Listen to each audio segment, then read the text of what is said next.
Grim Fandango Remastered. It's another video game I'm reviewing, but this time I'm going to do things a little differently. Remember in the last video when I said I might switch up how I do these reviews? This is the part where you go, no, I didn't watch that. Well, if you did, then you'd know I said that thing I said. So, anyway, I am going to accomplish two things in this video that I feel like I owe myself. One, I'm going to review something that I will be overwhelmingly positive about. Spoilers. And two, I will finally review something in under 20 minutes. I'm going to resist the urge to tell you everything that's on my mind about this game, which is tough for me because I love to babble, but, you know. Also, because this video is going to be short, I'm going to do another thing I haven't done yet, because there's no point when these videos are really long. I'm going to run some music underneath my commentary. Music so dope and fat and fresh that it may even distract you from how questionable my opinions are. So, let me just put on a little psychic origami. Okay, let's do this. Grim Fandango Remastered was released in 2015 for the PS4, PC, and Mac. And I was thrilled when it was announced that Double Fine was re-releasing it, because I played the original Grim Fandango back when it first came out on the PC in 1998, back when Tim Schafer was making stuff for LucasArts and not his own company. It was one of the first major video games I played on a computer, and I was into it at the time, but I remember getting to almost the end of the game, and then I reached a stage where I got stuck, and because I was 9 and impatient, I just gave up on it.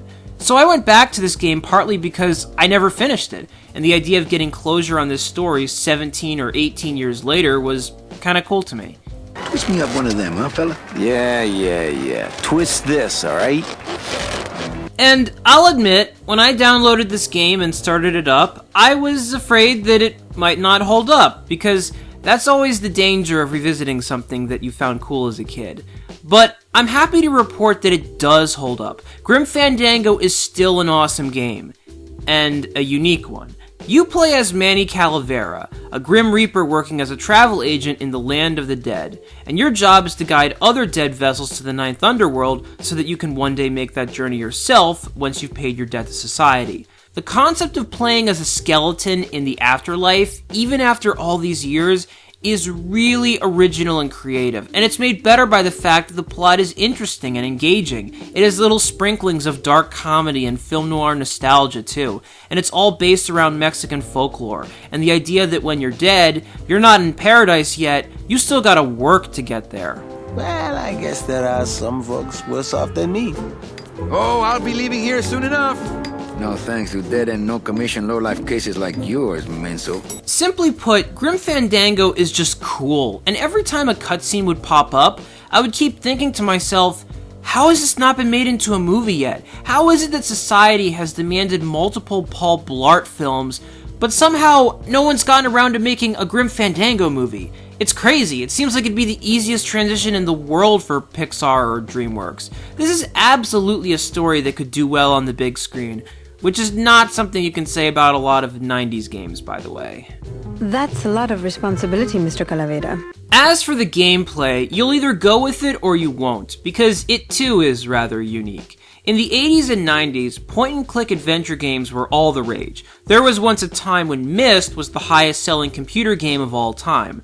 But by the time the late 90s came around, and video games were making the shift from 2D to 3D, adventure games were waning in popularity, and it wasn't until games like Heavy Rain and the Telltale series came along over a decade later that the genre began to find life again. And so Grim Fandango, which was practically the last notable adventure game to come out before the genre went into cryogenic stasis, represents a weird little midpoint in video game history. It's a 3D point-and-click adventure title, where you're moving an avatar to explore rooms and investigate stuff. And the way you clear a level is by configuring with the objects around you so that you can eventually open a door, or get permission to leave, or trick someone into abandoning their post, or something along those lines. As soon as I think of a use for stinky food waste, I'll give it a shot. The puzzles are often elaborate, but they're never unfair. There was never a point in which I encountered one that was unsolvable, or where I found a solution to be unreasonably complicated, which is the most important thing that you can ask for in a puzzle game. You want to be challenged, but you don't want the challenge to be imperceptible. You want it to be so that when you do at last solve the riddle, your first impulse is to slap your forehead and go, "Ah, damn it, I should have pieced this together earlier! It was in front of me the whole time!" The opposite is not fun. Like, the last puzzle game I played prior to this was an indie game called Fez, which I enjoyed, except that the puzzles eventually became ridiculous, to the extent that I was often reduced to looking up what the answers were, and whenever I had to do that, I repeatedly found myself thinking, "Oh, come on, that's bullshit. You can't expect that anyone would organically come up with that as a solution." In Grim Fandango, there's none of that, which is great, but that's not to say that the game isn't challenging. Pretty much every level has multiple puzzles to it, in which you add stuff to your inventory, and then you have to use those objects to unlock something in the environment, which will then help you with another puzzle. And the puzzles bleed into each other, so you have to clear the slate with all of them in order to move on to the next stage. And there aren't that many stages, the game isn't that long, but it does take a lot of concentration to get through them all. A good chunk of the gameplay in Grim Fandango is you just sitting there, scrolling through your items for like the 20th time as you go, okay, the game gave me this bottle of liquor for a reason.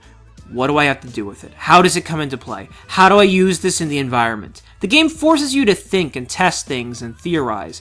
And the genius of it, intentional or otherwise, is that you want to solve these riddles and move on. The fatal flaw of a lot of puzzle games is that there's rarely anything else to them besides the puzzles. And so if you ever do get stuck, there's not much incentive for you to tough it out and finish it. You might do it for your own satisfaction, but the game itself doesn't provide a reward for it, besides giving you a new puzzle. With Grim Fandango, though, it has this awesome story attached to it, and this cool main character who's funny and distinctive. And so even when things get tough, and it's not a cakewalk to get out of Rubikava, you're driven to see it to the end, because you want to know what happens to Manny and Glottis. Sounds good. I know it.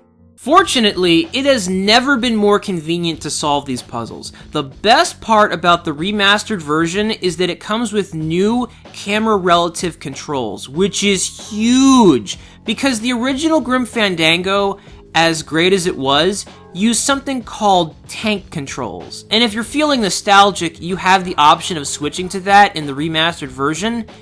It was incredibly annoying. With tank controls, you can't just quickly turn from right to left. No, you have to manually pivot the character, manually turn them, like a tank, to get them to face a certain direction. And then you have to manually swivel them again if you want to go in a different direction without having them moonwalk backwards. There's a reason you don't see tank controls in video games these days. It's because they were awful. And this isn't just a 98 Grim Fandango complaint, by the way, since a ton of video games used tank controls back in the day, but it's hard to believe we used to tolerate this. And it's especially bad in a game like this, where you're being asked to retrace the setting over and over and over again. So being able to do it conventionally, without having to watch Manny stutter step just to get at a 45-degree angle, is fantastic.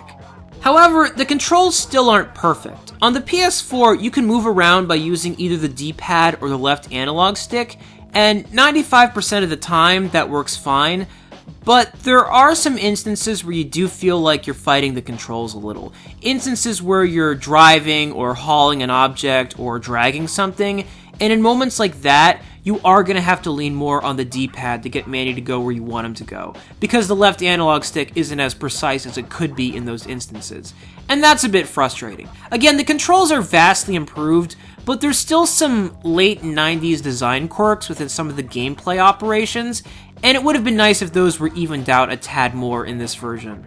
As for the rest of the remaster, it's pretty adequate. There's a lot of behind-the-scenes stuff that's improved, a lot of bugs got fixed, and the soundtrack now has an orchestral score, which is cool, but otherwise, the only graphical improvement is that the character models and objects you pick up are now in high res, and there's dynamic lighting that wasn't there before, which you can detect when Manny walks in and out of shadows and stuff like that. Otherwise, the game is still natively in a 4:3 aspect ratio, and the background is still the same as it was when it first came out. You can flip between the remastered graphics and the original graphics in the game, and the improvement is never more than slight. Which isn't a complaint. It's not like the original game was ugly or anything. In fact, it's actually pretty impressive that the backgrounds hold up as well as they do, considering how old they are. But if you're going into Grim Fandango Remastered and expecting it to not feel like a game that came out the same year Seinfeld ended, you might need to temper your expectations a little.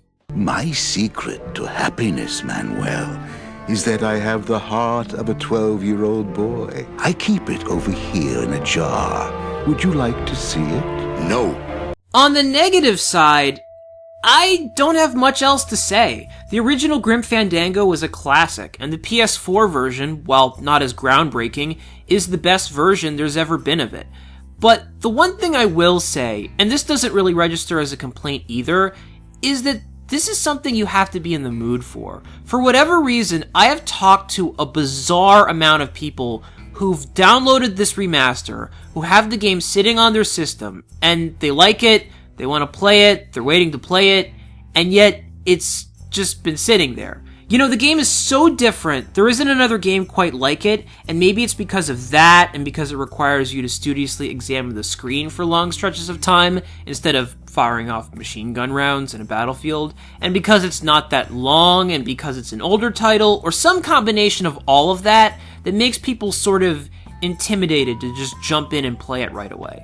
Like, it's weird how many people I've heard from who've bought this, but who are saving it for a special occasion or something. For all I know, this is a phenomenon that's exclusive to Grim Fandango Remastered. So, let me just wrap up this review by saying that if you need that extra final push to get you to sink your teeth into this, take it from me, you should sit down and play this game. I picked up the remastered version when it first came out on the PS4 for $15, which was a totally fair price then, and by the time you're watching this review, you can probably pick it up for next to nothing. You should check it out, even if this isn't the kind of game you'd normally go for, and for what it's worth, I'm not the biggest fan of adventure puzzle games either. It's original and creative and easy to get into, and whatever 90s kinks it might have are easily tolerable. This is that rare piece of gaming history that still holds up. And if nothing else, it's worth checking out just to see how early 3D games used to be made. And the cool thing with this version is that it comes with creator commentary, in which you can listen to the developers explain how difficult it was just to get this out in the first place, which I personally found interesting, but then again, I'm the kind of nerd who likes to listen to commentary tracks, so that's just me. And speaking of nasal gazing, I'll also note that when I finally did get to the second to last stage in this game, the one that had tricked me up all those years ago, I completed it in about 3 minutes, which means that I was not as smart as I could have been when I was 9. But assuming you are smarter than 9-year-old me, and if you're looking to broaden your horizons, I guarantee that this is the only Mexican skeleton film noir adventure puzzle game you'll ever play in your life, and it controls better than ever before. In other words, I highly recommend it. Give it your time while you still have time left to give. Buenos días.